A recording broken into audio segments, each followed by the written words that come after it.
नमस्कार साथियों, मैं हूं कृष्णानंद सिंह और आप देख रहे हैं YouTube channel education portal Krishna. आज के इस वीडियो के माध्यम से एक महत्वपूर्ण ज्वलंत मुद्दे जिसे कह सकते हैं उस पर बात करने के लिए उपस्थित हैं, और वह है 8वां वेतन आयोग अर्थात 8th पे कमीशन।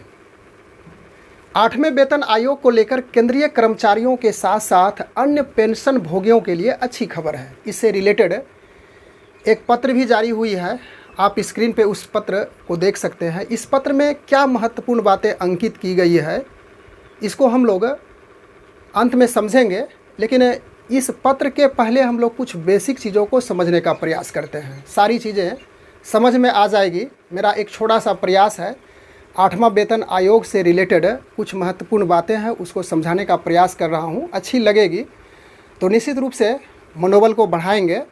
उसके बाद कुछ और भी बातें होगी तो कमेंट के माध्यम से ज़रूर इसकी जानकारी हमें देंगे, उसको हम अगले वीडियो में सॉर्ट आउट करने का प्रयास करेंगे। यदि 8वां वेतन आयोग लागू होता है तो इन कर्मचारियों की सैलरी में बहुत बड़ा इजाफा होने वाला है। जो केंद्रीय कर्मचारी हैं उसके साथ साथ अन्य कर्मचारी जो जुड़े हुए हैं अन्य राज्य से, तो उनकी सैलरी में काफ़ी इजाफा होगी। यह आयोग यानी कि जो वेतन आयोग है सरकारी कर्मचारियों की सैलरी में वृद्धि के संबंध में अपनी सिफारिश, अपना मंतव्य सरकार को सौंपती है और सरकार अंततः उस पर डिसीजन लेती है कि हमें क्या करनी है। सैलरी के निर्धारण में यानी कि यह जो वेतन आयोग से रिलेटेड जो भी सैलरी का निर्धारण होता है उसमें फिटमेंट फैक्टर की अहम भूमिका, फिटमेंट मैट्रिक्स की अहम रोल होता है, यानी कि महत्वपूर्ण स्थान फिटमेंट मैट्रिक्स को ही माना जाता है।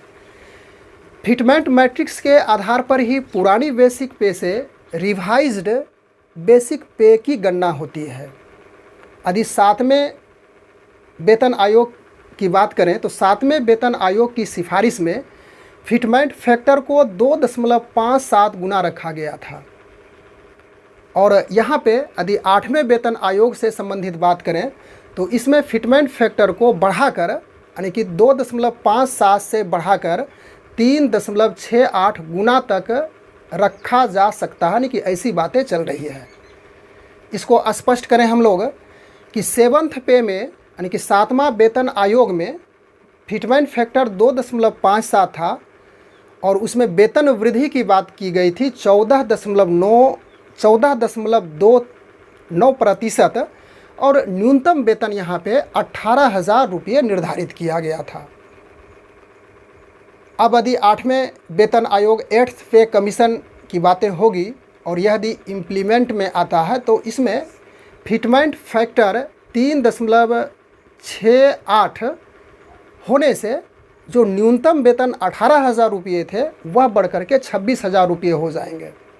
इस प्रकार से 8,000 की इसमें वृद्धि होगी और जो उसकी पूरी सैलरी बनेगी जिसमें HRA, मेडिकल, उसके बाद परिवहन भत्ता इत्यादि जुड़ने के बाद एक अच्छा खासा उसके हैंड में वह सैलरी आ जाएगी। अब हम लोग यहाँ से कुछ समझें कि कब कब पे कमीशन में मिला वेतन वृद्धि है, यानी कि पे कमीशन के द्वारा किस प्रकार से वेतन में वृद्धि की गई है उसे हम लोग बोर्ड पर आकर समझने का प्रयास करते हैं। वेतन आयोग में मिला वेतन वृद्धि जो कि चौथा वेतन आयोग से बात यदि हम करते हैं तो वेतन वृद्धि 27.6% था और न्यूनतम वेतन 750 रुपया निर्धारित किया गया था। बहुत पुरानी बातें हैं। उसके बाद 5वां वेतन आयोग की बात करें तो वेतन वृद्धि 31% वहाँ पे थी और न्यूनतम वेतन 2550 रुपया यानी कि 2,550 रुपया था। धीरे धीरे इंक्रीजमेंट होते गई, वृद्धि होते गई वेतन में। उसके बाद 6ठा वेतन आयोग जिसमें फिटमेंट फैक्टर 1.86 गुना निर्धारित किया गया था और इसमें वेतन वृद्धि 54%, काफ़ी इसमें वेतन वृद्धि हुई थी। 6ठा वेतन आयोग में काफ़ी उछाल भरा था वेतन। उसके बाद यहाँ पे न्यूनतम वेतन 7,000 रुपया निर्धारित किया गया था किसी भी कर्मचारी का। उसके बाद 7वां वेतन आयोग से रिलेटेड बात करें जो कि अभी वर्तमान में यह रनिंग पीरियड में है, चालू है, तो इसमें फिटमेंट फैक्टर 2.57 गुना और वेतन वृद्धि की बात करें तो 14.29% और न्यूनतम सैलरी, न्यूनतम वेतन 18,000 रुपया निर्धारित किया गया था। इसके बाद आ जाएं 8वां वेतन आयोग से संबंधित, तो इसमें फिटमेंट फैक्टर जिसकी चर्चा हम लोग कर चुके हैं, 3.68 निर्धारित और न्यूनतम वेतन यहाँ पे 26,000 रुपया होने की बात कही जा रही है यदि यह 8वां वेतन आयोग लागू हो जाती है तो। अब सबसे बड़ा प्रश्न यह है कि 8वां वेतन आयोग आएगा भी या नहीं, इसे लेकर दो अलग अलग धारणाएं हैं। सरकारी सूत्रों की माने तो सरकार अब अगले पे कमीशन पर विचार नहीं करेगी, लेकिन यह पुरानी बातें हैं, पहले कही जा रही थी। लेकिन हाल फिलहाल इस समय में देखा जाए तो सरकार की ओर से पहल होने की प्रबल संभावनाएं बन रही है। वहीं दूसरी तरफ देखें, दूसरे पक्ष की बात करें तो जो एक्सपर्ट है उसका मानना है कि इसे अचानक किसी भी स्थिति में बंद नहीं किया जा सकता है। अगला वेतन आयोग की जो टाइमलाइन है वह 1 जनवरी 2026 निर्धारित है। वेतन आयोग को देखें तो हर 8 से 10 साल में या तो इसके बीच में इसे लागू कर दिया जाता है। जनवरी 2016 में 7वां वेतन आयोग लागू हुआ था और उसके बाद वहाँ से देखा जाए तो लगभग 10 साल पूरा होने वाला है और केंद्र सरकार के 1 करोड़ से अधिक सरकारी कर्मचारी, उसके साथ साथ पेंशनभोगी या अन्य प्रकार के जो लाभ इससे प्राप्त करते हैं वेतन से, उसको इस 8वें वेतन आयोग के गठन से काफ़ी फ़ायदे मिलेंगे और उन कर्मचारी के द्वारा इसे गठन करने में बेसब्री से इंतज़ार किया जा रहा है कि कब यह जल्द से जल्द लागू हो जाए। अब हम लोग उस पत्र का अवलोकन करते हैं संक्षिप्त में। राष्ट्रीय परिषद कर्मचारी पक्ष केंद्र सरकार के कर्मचारियों के लिए संयुक्त सलाहकार, और 3 जून 2024 को यह पत्र निर्गत है। इसके बाद स्पष्ट रूप से इसमें वर्णन किया गया है कि कैबिनेट सचिव भारत सरकार, अध्यक्ष राष्ट्रीय परिषद, उसके बाद जो महत्वपूर्ण है राष्ट्रपति भवन नई दिल्ली। विषय है कि केंद्र सरकार के कर्मचारियों के वेतन भत्ते, पेंशन और अन्य लाभों को संशोधित करने के लिए 8वें केंद्रीय वेतन आयोग का तत्काल गठन। आगे वर्णित है आदरणीय 7वें केंद्रीय वेतन आयोग की सिफारिश सरकार द्वारा 14/1/2018 से लागू की गई 1/1/16। हालांकि कर्मचारी पक्ष ने 7वीं CPC और उसके बाद भारत सरकार से न्यूनतम वेतन को संशोधित कर रुपया 1/1/2016 को 26,000 प्रति माह की गणना ILC मानदंडों और डॉक्टर फॉर्मूला आदि के विभिन्न घटकों के आधार पर की गई।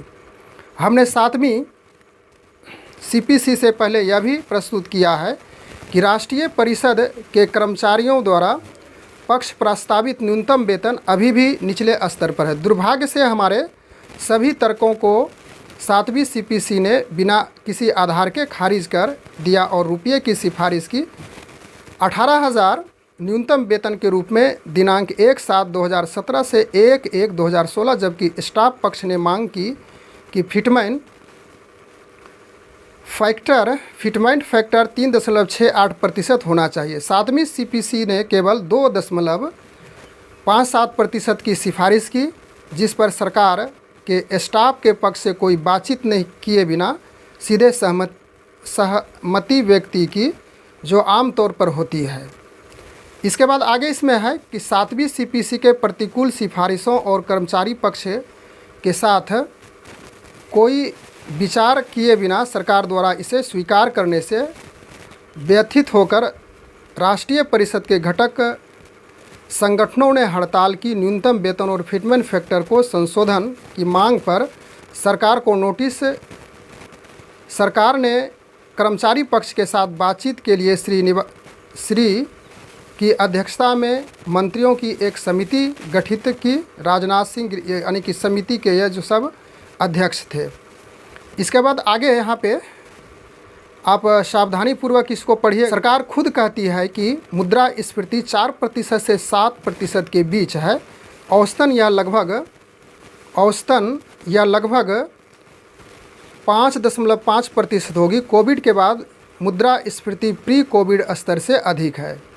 यदि हम 2016 से 23 तक दैनिक जीवन के लिए आवश्यक वस्तु इत्यादि को इसमें यहाँ पे वृद्धि की बात कही गई है कि 2023 इसलिए वास्तविक मूल्य वृद्धि के कर्मचारियों और पेंशन भोगियों को दिए जाने वाले डीए के बीच अंतर है।